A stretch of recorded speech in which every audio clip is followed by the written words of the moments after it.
shit. Well, I'll tell y'all a story. What about Yeah.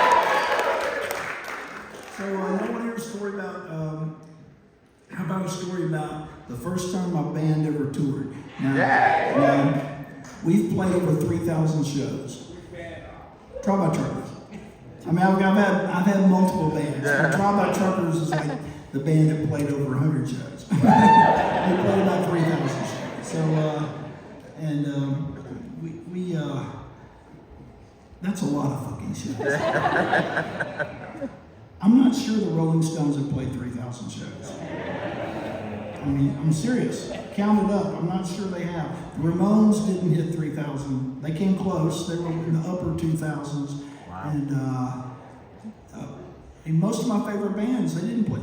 Bruce Springsteen, I don't think he's played 3,000 shows. I think he's around 2,800. He needs to get to work. Get to work, boss.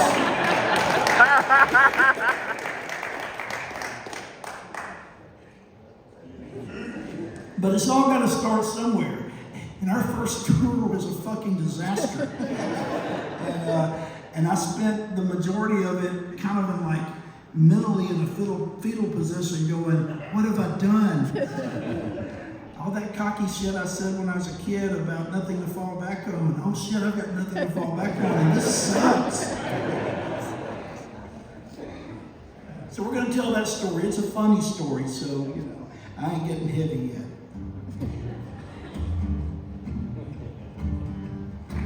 So we're going to take it back to 1997.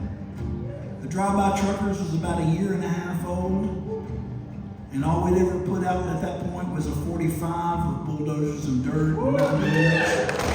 Some of y'all probably have a copy. You can sell it on eBay for a bunch of money because they're kind of rare. It's true. I won't make any of that money.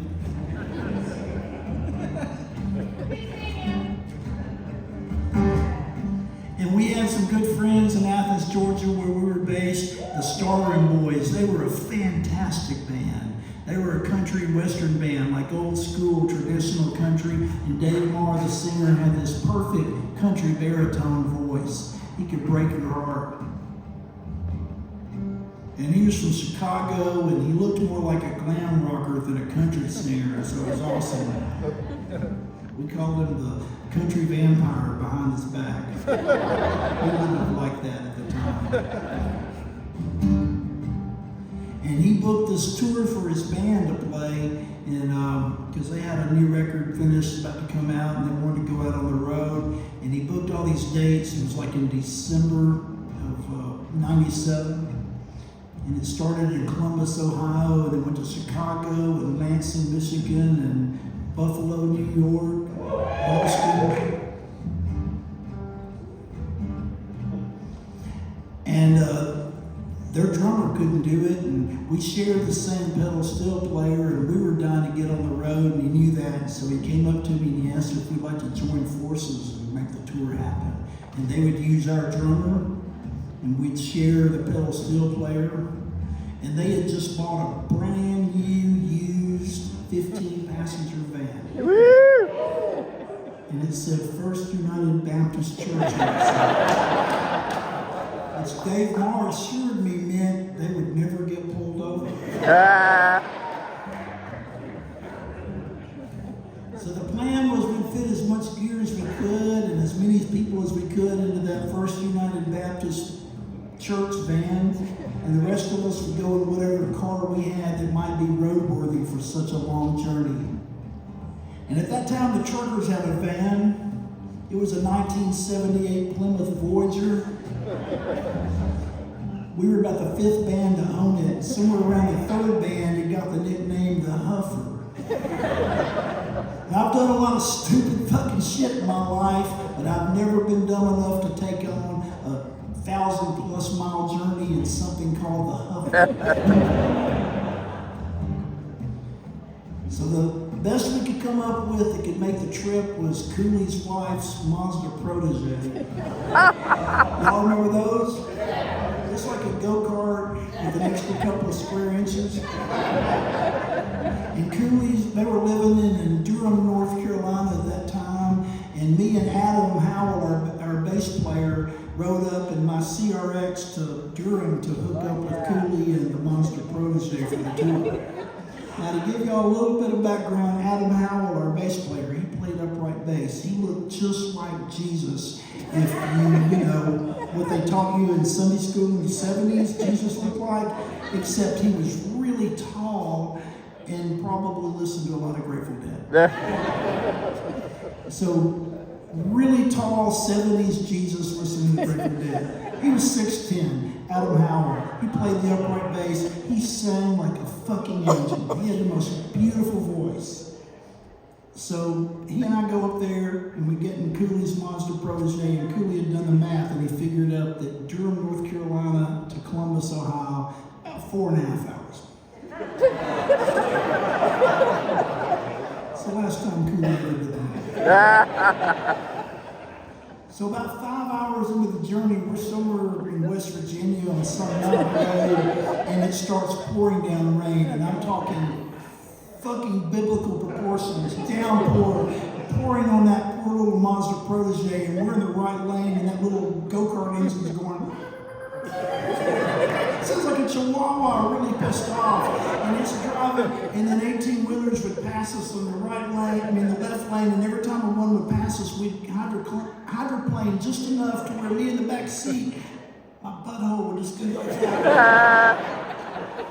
And Adam's sitting in the passenger seat, and his knees are up between his face, and he's miserable, and Cooley's driving, and he's probably about half drunk, and he's like kind of pissed off because he had been wrong about the length of time it took to get to Columbus, Ohio. And that's about the time I wrote the first verse.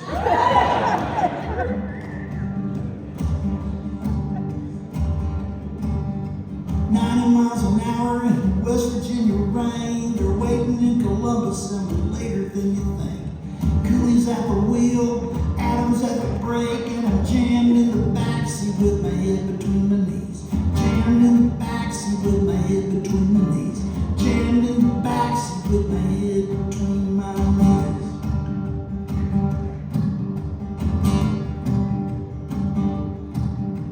Got the shits, jitters, bad coffee, cigarettes, and you couldn't drive a nail up my ass with a sledgehammer. White Knuckle, West Virginia. Mountain roads and rain. Homeless and wonder. Will I ever see my darling again? So we get to Columbus, Ohio, just in the nick of time to load directly onto the stage and we'll play our 45-minute set for the 13 people that paid their quota to get in. We finish our set and we go backstage, and there's our host for the evening. They were the Lily Bandits, great band.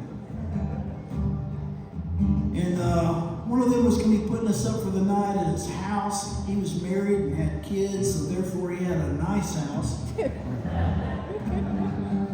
And we walk backstage, and they're all laid out on couches and all over the backstage and on floors, huddled in fetal positions, puking into anything they could find, because one of them's kids had brought home the kindergarten disease.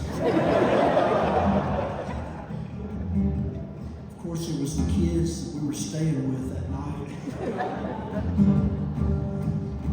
We woke up the next morning and we drove to Chicago. And we got there, we played at the Empty Bottle. First time I ever got to play Chicago.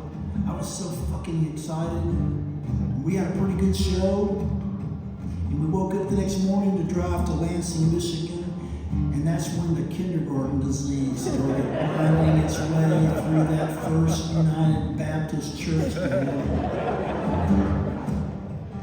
That's also the day that we drove to Lansing, Michigan, and it started snowing. And I remember having this conversation with Dave Marr, who grew up in Chicago, about this impending tour. And I said, Dave, are you sure it's a good idea to go tour Chicago and the Great Lakes and Buffalo, New York in December? You Southerners. Oh, you think it's like some kind of blizzard scene from Fargo the whole time. But it doesn't really do that till at least January or February.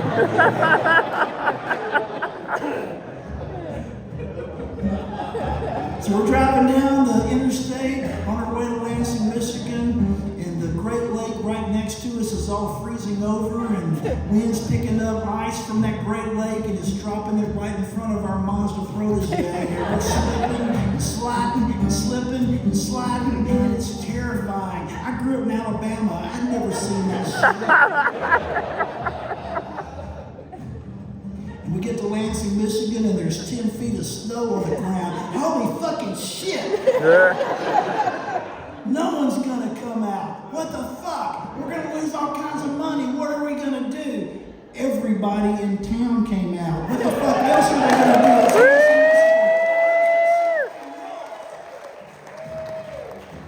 Yeah, I saw that show. It was awesome. I sold a bunch of 45s and bumper stickers. I was so happy. The next day I woke up with a kindergarten disease. And that's the day that we drove from Lansing, Michigan to Buffalo, New York. Now as the crow flies, that's not too bad a trip. But the crow ain't holding weed, therefore it don't matter if the crow is flying over Canada. The drive-by truckers, we always hold weed. We ain't driving through Canada. Fuck that shit.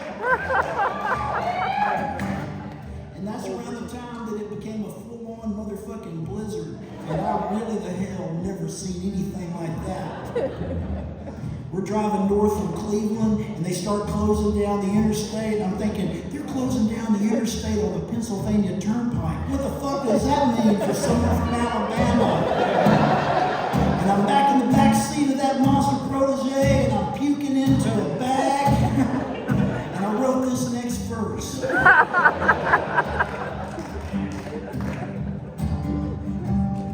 20 miles an hour in a Pennsylvania blizzard. It don't take a wizard to figure this out.